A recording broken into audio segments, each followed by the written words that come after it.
Hi, welcome to Author's Life, first penned words to publication and beyond. There is quite a bit of beyond when you're writing and publishing. Today, I'd like to speak to the topic of audiobooks. This has been near and dear to my heart in recent months. And you probably know there's more than one way to do an audiobook. You may or may not have your books in audiobooks. I am not here as an expert. I am not here to tell you to do one thing or another. I simply have this channel to share my experiences, what I've learned through the last, I guess, 15 years in publishing. I now have all but one of my books and short stories in audio. That would be 16 altogether. The one book I don't have in audio is because it did not have a table of contents. And in order to publish it the way I need to through what I'm using, which I will explain, it needs to have a table of contents. Now, I may or may not do that. It's a very large book that is a page a day reading. I didn't feel it needed a page of contents or table of contents when I first published, and I may just leave it as it is.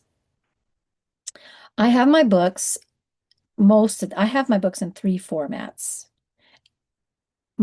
Let's say I have my books in two formats, always, ebook and paperback.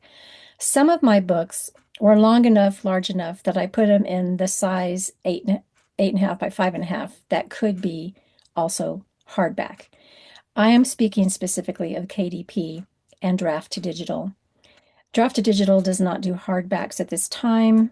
They do ebook, paperback, audio, and honestly, I can't remember the other.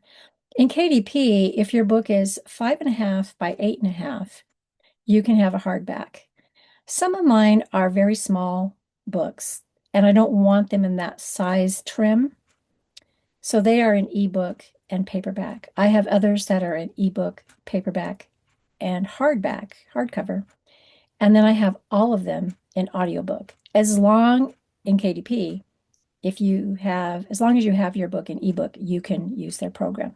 So I'm getting ahead of myself a little bit because we know that authors can read their own books to be the narrator.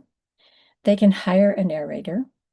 You can do this through different channels, different platforms. I can't even name them all, but with a small search, you would find them.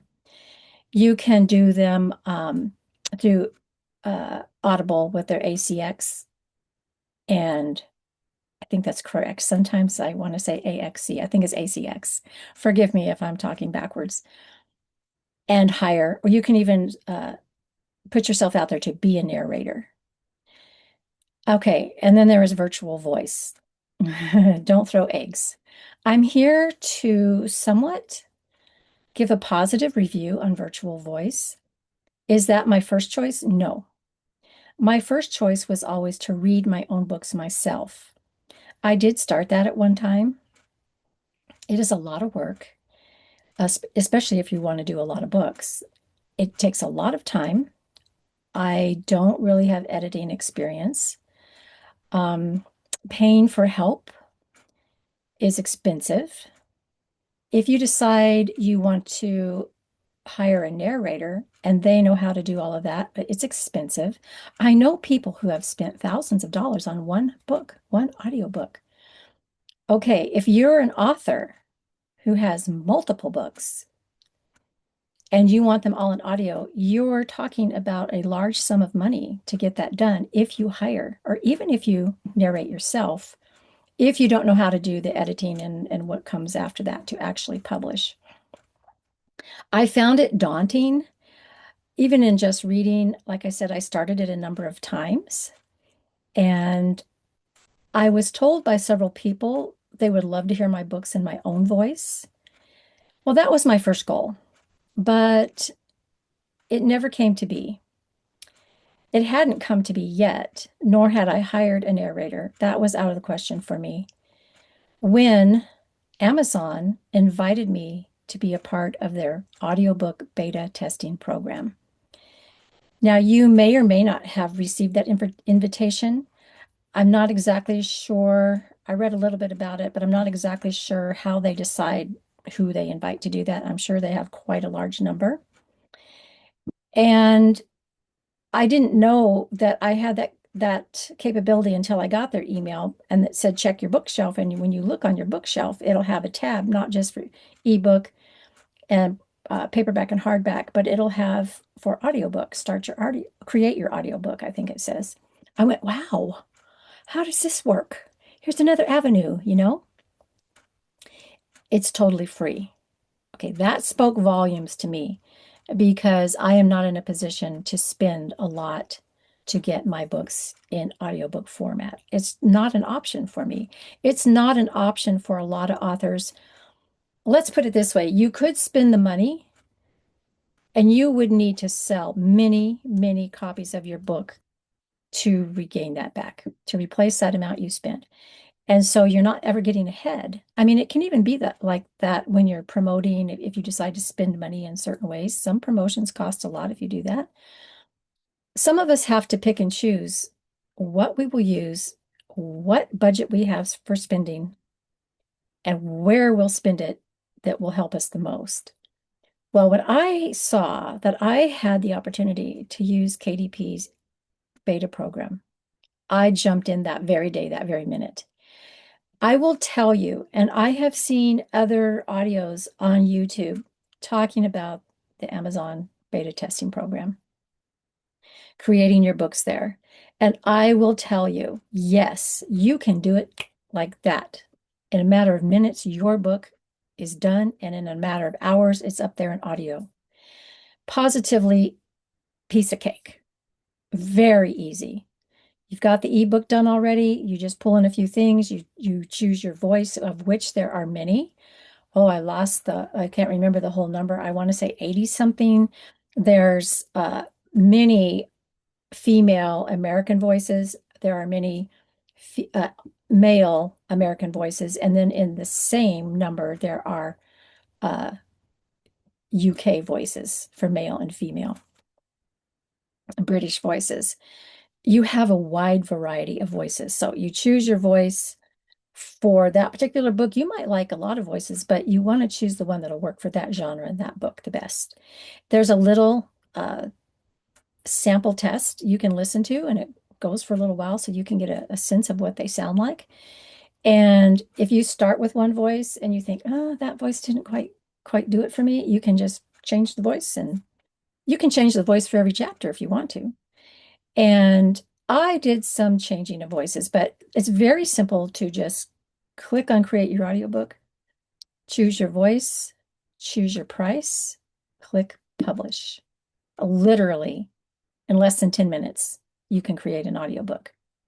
However, and this is the big however, I would not recommend that at all. When I saw that, I went, wow, I've already got it coming up in audiobook in just an hour. It came up, you know. However, if you have not listened through it, you may be sorry. And it may be a reason why virtual voices get a bad rap. I'm here to tell you, they are not necessarily a bad rap. What I did is I went back and I listened through every single book and short story because there is a small editing program off to the side. And your virtual voice may be reading just beautifully and then hit a word that they don't know and pronounce it incorrectly. For instance, in one of my books, I have the word Marin County. Marin County is in California. I lived in Marin County growing up for a while. Marin was pronounced Marin by the voice. What you do is you can click on, highlight that word, pronunciation comes up. You can type in, it shows you what's there, and then you can type in phonetically how you want them to say it. Now, that particular word, I had to try a number of things before I finally got the voice to read it as Marin. And it wasn't quite exactly how a human voice would say Marin, but it was very, very close, and it passed for me. I wasn't okay with Marin County because that doesn't make sense at all. And Marin County is pretty well known in California. Then it might come along a word, like for me in a story, Avon was used. Well, it was saying Avon. You go into pronunciation, you spell it as many ways as you need to phonetically to get them to say Avon. That one was really tricky. Eventually, it said Avon, and a couple of times not quite as well. Proper names like that, names of things, maybe not even, well, could be persons' names, people's names, if it's a unusual name. But names like that, the voice might not read it correctly. The other big thing was I would be following along. I would even look away just to listen to see how will this sound to someone who purchases my audiobook. How will this sound? Sometimes you have to take your eyes out of it to let your ears hear. I know when I listen to music, I'm a piano player and a bass player.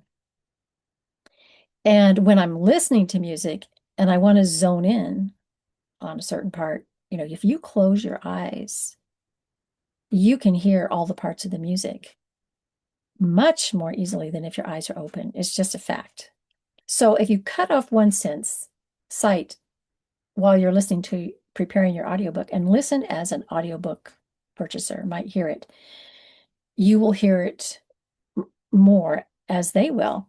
And you will also catch mistakes in your manuscript. I did.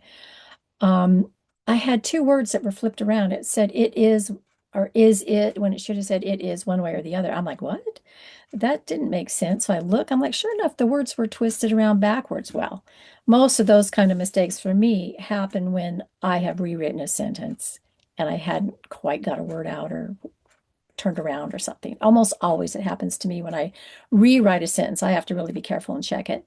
Well, what you can do, it won't change it in your manuscript in your ebook, but it will in the audiobook. You can just highlight those words, go into pronunciation, whatever it says, you turn it back to what you want. So it said it is, I turned it to is it, or whichever case it was, and it read it just perfectly. Also, you might catch other errors in your book. I caught a few, and I was like, oh my goodness, my readers are reading this. I don't want this error in my book. Well, at least right now I can correct it so my audiobook listeners don't get that error, and I can go back into my manuscript later and correct it. So as you go and you come across little errors that you did not catch before, because it happens to the best of us, no matter how many times you edit, no matter whether you've had an editor or not, that book I'm talking about had an editor and it was missed. It just happens. I don't go crazy wild over these mistakes, but sometimes they can be embarrassing. You're like, oh my goodness, I don't want that in my book. Well, right away, you can fix it in the audiobook by going into this little editing panel. Besides correcting pronunciations, you can very easily as well, if you have forgotten a comma, or maybe you put it in the wrong place, or maybe you have a period instead of a comma or a comma instead of a period, and you're like, well, that's not supposed to be like that. It didn't sound right. Like I found some that in written dialogue actually works fine when you're reading it. But in the audiobook for a listener, it didn't work. I had to change some punctuation. And I'll tell you what, the voices I have chosen, one in particular does inflections with dialogue very well. It's an American female voice. I don't remember the number, but that particular one I wanted for this book because there's quite a bit of dialogue and she caught it. And it caught it. And you can, um, let's say they read it with a period and then she said, maybe that was correct in that case written. Maybe it was incorrect, but it didn't sound like it belonged to the dialogue. I just went in, that was the same for pronunciation tab, put a comma, let it read it again, perfect. The inflection, the pause was perfect. If you're going along and you find that you need a small, medium, or longer pause in a section, you can do it by picking pause and then small, medium, long. I've used the small pause a few times. You can make the voice a little bit faster, a little bit slower. Those are the three things I'm thinking of right now that are there for you to edit.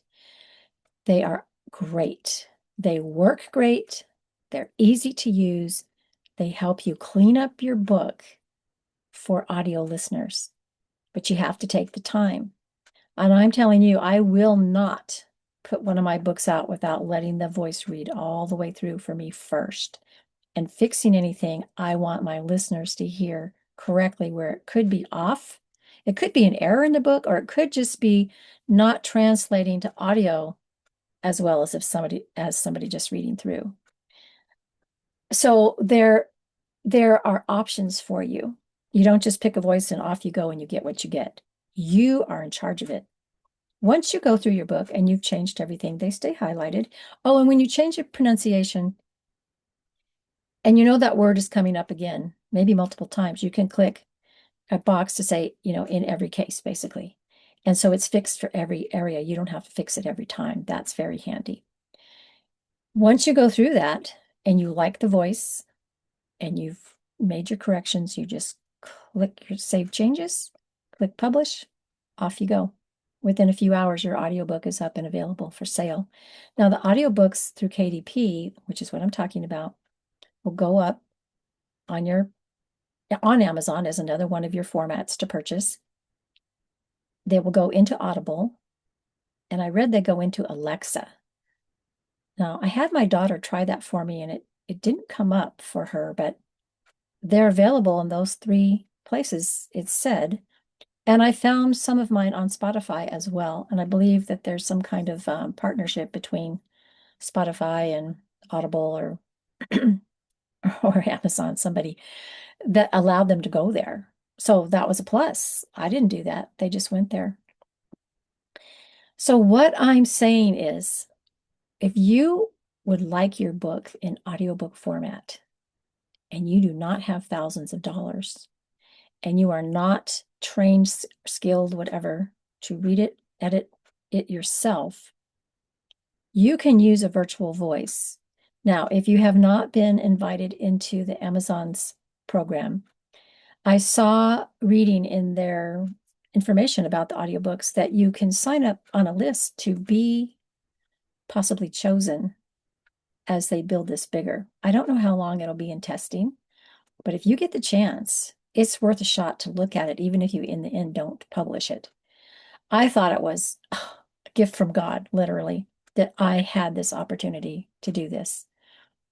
I'm happy with the virtual voices. You just have to pick what works for you and that genre and that particular story. I used, I think, 3 different voices within my group of books, all female because all of them are told from a female point of view at this point, that the books are. And one of them in particular, like I said, seemed to pick up on dialogue very well, good inflection. I was amazed, honestly, that it was so good. I liked this other voice. It was a little bit softer, and I liked the tone of the voice. And I think I did use it in another book that's a nonfiction book and just more narration. I write nonfiction and fiction, so the fiction, has more dialogue. I liked her voice, but when I put her in for the nonfiction book and it got to the dialogue, I thought, no, she doesn't quite cut it for that. And I wanted to move her voice a hair faster as well. And I could do that, but I thought, no, she's not quite cut out for this dialogue. So I stayed with the voice who was, in a way, in a very tiny way, maybe not as pleasant to my ear, but it was still fine. And the main part was she read commas, periods, dialogue very well. Like I said, if I made a change from a period to a comma, it very much was noticeable that she adjusted, the voice adjusted. I'll call her she because it's a female voice. And it's wonderful that they offer so many voices. And in a nonfiction book, I used another voice. I think I used a total of 3 different voices, maybe 4. I have found that to be a wonderful opportunity to have audiobooks, and I am not ashamed of those virtual voices. I will tell you, I have never once, oh, well, with one tiny exception, I'll tell you, I have never, ever purposely chosen to use AI. Now, I know it's all through our phones, it's through everything we do. AI is in there. You can't avoid it. But if you don't want to, you don't have to purposely choose to use it for something. I've never chosen AI to write a book for me. I've never asked AI how to help me with the blurb or anything else. I just haven't. I'm not inclined to do that. The one time I used AI was one time on a Facebook post, I think twice. Um, I needed a photo and a picture of something I couldn't find what I wanted, and I clicked the little AI button and it gave me a bunch of choices. They worked, but I didn't really care for them as much. They're definitely AI. I try to use my own photos, but that's the one time I purposely chose, I'm going to ask AI to help me do this until I got that invitation from Amazon to try the Amazon books with virtual voice. I chose that. And I am glad I did. Like I said, I'm not ashamed of that. I don't feel that they're terrible. Where you will run into trouble, and I'll say it again, is if you just get excited like I did on the first one and then went, oh, wait, I better not do that. I unpublished it immediately, like almost within 20 minutes or so. I unpublished it and said, I better listen to this. If you take the time to choose a good voice for that book and that genre and let it read through just a bit a day, you'll be done. Make any little corrections that you can that enhance that audiobook. You can be very pleased. If you don't, and you just say, oh, yeah, I like that voice, let's just do that and send it off. I think that's where more people who buy an audiobook might say, oh, that was a terrible, terrible virtual voice. They didn't say this right or do that right. It didn't sound right here and there. That's because it wasn't edited, most likely. I cannot think of the other places I've seen and listened to voices, but there's always different voices to fit the writing that you're doing, the genre, like I said, or the type of book. And, some people in choosing will like one more than another, and somebody else might not. You can never pick what everybody out there is going to like. And I don't even worry about that. I don't try to please everybody. I really don't. I try to choose what I think is best for that book and get it edited. I mean, sometimes you can go through page after page after page and everything is just fine. And then some weird word will come up like Marin County, and they won't say Marin correctly. But you can go, especially if your book is edited well. If you've edited your book well, you are going to be able to have very few things, unless it's a quirky thing in how that voice is reading, and you can adjust it. You can adjust it to a very good level, a very good presentation of an audiobook. So I wanted to share that today. If you have been invited to that program, but you've not tried it because you are against virtual voice, I would encourage you to just look in there, listen to the voices, think about what would work with your book. Look at the small little editing square on the side that gives you quite a bit. And just try it. You don't have to publish it. Just try, even if it's part of your book, and listen back, or listen to the voice read.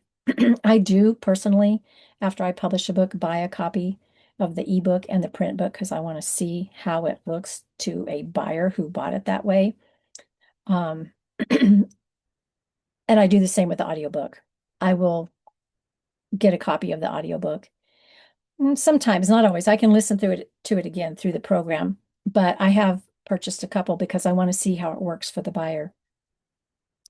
And, on Amazon, you can, and other places do this as well. Spotify does. You, on a print book, have the choice to read a sample. Sometimes it's a pretty good long sample. You get a feel for that book if you want to buy it or not. Same with the audiobook. You play the sample. You listen for a little bit to that book and that voice, and you see how you like it.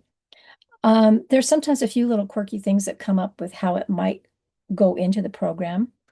It doesn't get, I had one book that seemed like the chapters needed split. And I think I contacted KDP and they sent it to the tech team because this is a beta testing program. They're working on all these things and they just fixed it right away. No problem. They will help you with any error that comes up that you can't fix yourself. If you're open to being in a testing program like that and put your books out in a testing program, this is a very good opportunity. I'm not saying it's above a human voice at all, your own voice or a narrator. It's just not. And if you read your book yourself, you know exactly what you mean to say and how you mean to say it. But I'm here to tell you the virtual voices I chose, I am proud of them. I'm proud of those virtual voices. They did a good job. And it is said straight up front, this is a virtual voice. And so people know right away to expect that this is not human. There may be some bit of oddities. And I'm saying bit because they are not big. Not if you edit first, listen back first. So I'm just throwing that out there for you today. I'm an advocate of that program because I find it can do a lot. And you are free to unpublish it anytime you want. Excuse me, republish it. You cannot, through that program, sell it on your own website. You do not get an MP3 or an M4B link for that. If you should use the program through Draft Digital, which I've looked at and can do on top of Amazon, you own your book. It takes some months for that book to come out, and you can't do anything with it for 6 months. So there's 3 voices to choose in that program and a little bit more limited. But once the time has passed, you can also delist that book. But what I like about this one is I can put it up and down whenever I want to. If I want to change a voice, like one time I thought, you know what, I think I'm going to change the voice on that book. And I went in and re-listened and I did change the voice for that book. I'm just here to tell you about the program. If you get the opportunity, don't be afraid to look into it and try it. You don't have to stick to it for the rest of your life. You can unpublish it if you don't like it. But I would say, please don't just use that 10 minutes and put it up. Take the time to go through it. Make it be your very best working with that voice because it is a nice program that I have been pretty happy with. So I'm going to leave that with you today on audiobooks. Like I said, I am not an AI user. I don't gravitate that way at all. I'm not saying you shouldn't. I'm just saying I don't. But I did for this, and I'm very happy with it. So if you want to get your books into audiobooks, it's something to consider. And you can try Drafted Digital as well. That's a pretty good program. I publish my books through Drafted Digital as well, and they go wide. So good luck with that. I hope you find a way to get your books in audiobook format because so many people like that and enjoy audiobooks. It's very popular today. Okay, well, I'm going to let you go, and I will catch you next time.